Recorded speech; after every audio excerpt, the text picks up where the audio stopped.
আজকের এই আয়োজনে সবাইকে স্বাগত। চলুন কথা না বাড়িয়ে সরাসরি মূল বিষয়ে ঢুকে পড়া যাক। আজ আমরা নাজিয়াতুল ফাতাহের লেখা চমৎকার একটা সাহিত্যকর্ম বিশ্লেষণ করব। তবে বলে রাখি, এটা কিন্তু যেন তেন কোনো ভূতের গল্প নয়। এখানে গল্পের ভেতরে গল্প, যাকে আমরা নেস্টেড স্টোরি বলি, তার এক দারুণ বুনন আছে। আমরা দেখব কিভাবে এই কাহিনীতে গ্রামীণ লোককথা, অতিপ্রাকৃত ঘটনা আর মানুষের চরম লোভ সবকিছু এক সুতোয় গাঁথা হয়েছে। তো চলুন শুরু করা যাক। আচ্ছা, ভূত বলতে কি আসলেই কিছু আছে? এই একটা ছোট্ট প্রশ্নই কিন্তু পুরো কাহিনীর মোড় ঘুরিয়ে দেয়। প্রেক্ষাপটটা একটু কল্পনা করা যাক। চারদিকে কনকনে শীতের সন্ধ্যা, গ্রামে বিদ্যুৎ নেই, মানে ঘুটঘুটে অন্ধকার। ঠিক এমন একটা গাছ ছমছমে পরিবেশে ছোট্ট মিতা তার ছোট মামাকে এই প্রশ্নটা করে বসে। মামা অবশ্য বেশ বাস্তববাদী। তিনি বলেন, জিনপুরি থাকতে পারে, তবে ভূত বলে কিছু নেই। কিন্তু মিতা তো নাছোড়বান্দা, তাকে ভূতের গল্প শোনাতেই হবে। আর ঠিক এখান থেকেই আমাদের মূল কাহিনীর যাত্রা শুরু। সারাদিন পুকুরে মাছ ধরা আর দারুণ সব শীতের পিঠা খাওয়ার পর সন্ধ্যার অন্ধকারে মোমবাতি জ্বালিয়ে সবাই ছোট মামাকে ঘিরে বসেছে। একটু কল্পনা করা যাক, যুগ যুগ ধরে গ্রামীণ পরিবেশে ভূতের গল্প শোনার জন্য এর চেয়ে আদর্শ পরিবেশ আর কি হতে পারে। মনের ভিতর একই সাথে একটা অদ্ভুত শিহরণ আর আরাম কাজ করে, তাই না? ছোট মামা ঠিক এই সুযোগটাই লুফে নেন আর শুরু করেন তার প্রথম গল্প। প্রথম গল্প, মধ্যরাতের আগন্তুক, মৃত্যুর ওপার থেকে এক অটুট প্রতিশ্রুতি। গল্পটা মালয়েশিয়ার। সেখানে বিপ্লব নামের এক ছাত্র গভীর রাত পর্যন্ত পড়াশোনা করছে। বাইরে তখন মুষলধারে বৃষ্টি। ঠিক এমন সময় হঠাৎ দরজায় কড়া নাড়ার শব্দ।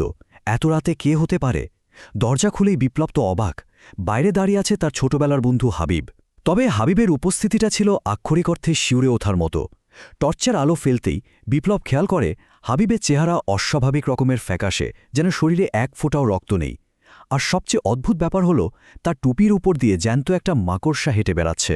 বিপ্লব তাকে ভেতরে ডেকে একের পর এক প্রশ্ন করে, কিন্তু হাবিব একদম চুপ।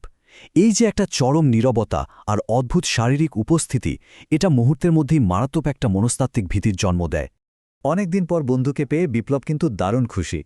পরম যত্নে সে হাবিবকে খেতে দেয়, একদম নতুন প্যাকেটের ব্রেড আর জেলি। কিন্তু হাবিবের খাওয়ার ধরন দেখে বিপ্লব রীতিমতো হতবাক। সে হাত দিয়ে খাচ্ছিল না, বরং কোনো ক্ষুধার্ত পশুর মতো মুখ নিচু করে সরাসরি খাবার খাচ্ছিল। ব্যাপারটা অদ্ভুত, তাই না? এরপর ঘটে আরও ভয়ঙ্কর ঘটনা। বিপ্লব যখন আবার পড়তে বসে, সে স্পষ্ট শুনতে পায় হাবিবের ঘর থেকে বিকট শব্দের নাক ডাকার আওয়াজ আসছে। অথচ সেই ঘরের দরজা ভেতর থেকে লক করা, আর সবচেয়ে বড় কথা, ভেতরে হাবিব নেই। এই যে স্বাভাবিক আতিথেয়তার সাথে অতিপ্রাকৃত ভীতির একটা কন্ট্রাস্ট, এটা সত্যি অসাধারণ। পরের দিন সকালে বিপ্লব দেখে রুটি আর জেলি ঠিক আগের মতোই অক্ষত পড়ে আছে। তবে আসল টুইস্টটা আসে ঠিক দুদিন পর। হাবিবের বোনের পাঠানো একটা চিঠি আসে বিপ্লবের কাছে। সেখানে লেখা, আপনার বন্ধু 2 দিন আগে রোড অ্যাক্সিডেন্টে মারা গেছে। তার মানে দাঁড়ালো, সেই রাতের আগন্তুক কোনো স্বপ্ন বা কল্পনা ছিল না। আসলে ছোটবেলায় তারা একে অপরকে কথা দিয়েছিল যে আগে মারা যাবে তার আত্মা যেন অন্তত একবার বন্ধুর সাথে দেখা করতে আসে। মৃত্যুর ওপার থেকে রাখা এক বন্ধুত্বের প্রতিশ্রুতি। ভাবা যায়? এবার একটা বিরতি, এক মর্মান্তিক সত্য, লোককথা থেকে বাস্তবে। কাহিনী এবার নতুন মোড় নিচ্ছে। এই গল্প শুনে তো সবার গায়ে কাঁটা দিয়ে ওঠে, কিন্তু কাহিনী এখানেই থেমে নেই। পরের দিন বিকেলে যখন মিতারা সবাই মিলে হাঁটতে বেরোয়, তখন প্রশান্ত ভাই তাদের ডাক দেন সুরেশবাবুর বাড়িতে যাওয়ার জন্য। সুরেশবাবু সদ্য তার সব কিছু হারিয়েছেন, তাকে একটু মানসিক সমর্থন দেওয়া দরকার। এই জায়গাটা আমাদের লোককথার মায়াজাল থেকে বের করে এনে দাঁড় করা এক রূঢ়, বাস্তব ট্র্যাজেডির সামনে। সুরেশবাবুর সেই রাতের টাইমলাইনটা খেয়াল করলে গা শিউরে ওঠে। সন্ধ্যা 7টায় তিনি কনকনে শীতে এক জনশূন্য স্টেশনে নামেন। 7:30টার দিকে চায়ের দোকানে গেলে স্থানীয়রা তাকে অদ্ভুত সব সতর্কবাণী দেয়, যেন গ্রামটা মৃতদের রাজ্য। রাত 8টায় হরিনামের এক রিকশাওয়ালা তাকে বিনু ভিলার নাম শুনেই মাঝপথে নামিয়ে দিয়ে পালিয়ে যায়, ভাড়াও নেয় না। চারপাশের এই অস্বাভাবিক নীরবতা আর রিকশাওয়ালার অমন পালানো সুরেশবাবুর মনে একটা ভয়াবহ আতঙ্কের জন্ম দেয়।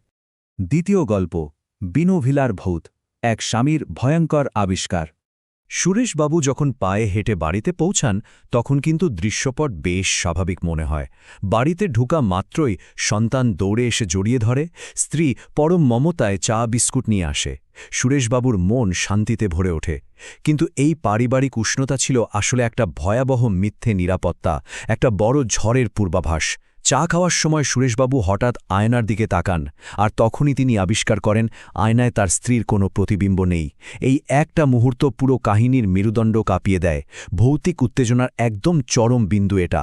এতক্ষণ তিনি যাদের জড়িয়ে ধরেছিলেন, তারা আসলে জীবিত কেউ নয়, এরপরই আসল রহস্যটা পরিষ্কার হয়। স্ত্রীর আত্মা তাকে জানায় যে তাদের বাড়ির কেয়ারটেকার স্রেফ কিছু টাকার লোভে তাকে এবং তার সন্তানকে নির্মমভাবে খুন করেছে। সে সুরেশবাবুর কাছে আকুতি জানায় যেন তাদের মৃতদেহগুলো পেছনের বাগান থেকে উদ্ধার করে যথাযথভাবে দাফন করা হয়। শুধু তাই নয়, আত্মারা শান্তি পাওয়ার জন্য সেই খুনি কেয়ারটেকারের বিচার দাবি করে। এই পর্যায়ে এসে একটা নিখাদ ভৌতিক গল্প হঠাৎ করেই নিদারুণ এক হৃদয় বিদারক ট্র্যাজেডিতে রূপ নেয়। বাস্তবতা আসলেই ভীষণ মর্মান্তিক ছিল। পুলিশের সাহায্যে বাগান খুঁড়ে দুটো কঙ্কাল উদ্ধার করা হয়, একটি তার স্ত্রীর, অন্যটি আদরের সন্তানের। এরপর সেই খুনি কেয়ারটেকারকে গ্রেফতার করে আদালতে তোলা হয়। আইনের বিচারে তার ফাঁসি হয়, আর এভাবেই খুনি তার উপযুক্ত শাস্তি পায়। উপসংহার: মানুষরূপী দানব। এই মর্মান্তিক ঘটনার পর আমরা আবার বর্তমান সময়ে ফিরে আসি, যেখানে ছোট মামা আর বাচ্চারা সুরেশবাবুকে সান্ত্বনা দেওয়ার চেষ্টা করছে। বাচ্চারা তাদের নিজেদের চকলেট সুরেশবাবুর হাতে তুলে দেয়। সুরেশবাবু কেঁদে ফেলেন, কারণ এই বাচ্চাদের মাঝে তিনি যেন নিজের হারানোর সন্তানকেই দেখতে পাচ্ছিলেন। সবাই বোঝানোর চেষ্টা করে যে তিনি আর একা নন। আমাদের আজকের বিশ্লেষণটা শেষ হচ্ছে খুব গভীর একটা ভাবনার জায়গা থেকে। বাসায় ফিরে ছোট্ট মিতা খুব কষ্ট পাচ্ছিল আর ভাবছিল, মানুষ যখন সামান্য অর্থের লোভে পশুর চেয়েও নিকৃষ্ট কাজ করতে পারে, তখন আসল দানব আসলে কে? লোককথার সেই রক্তশূন্য হাবিব বা প্রতিবিম্বহীন স্ত্রী কি বেশি ভয়ঙ্কর, নাকি সেই কেয়ারটেকার যে স্রেফ টাকার জন্য দুটো নিষ্পাপ প্রাণ কেড়ে নিল? মানুষের লোভ আর নিষ্ঠুরতাই যে কোনো অতিপ্রাকৃত ভয়ের চেয়েও বেশি ভয়ঙ্কর, মিতার এই উপলব্ধি আমাদের সেই চিরন্তন সত্যটাই মনে করিয়ে দেয়। আজকের আয়োজন থেকে এই গভীর চিন্তার খোরাকটাই আমরা সাথে করে নিয়ে যেতে পারি।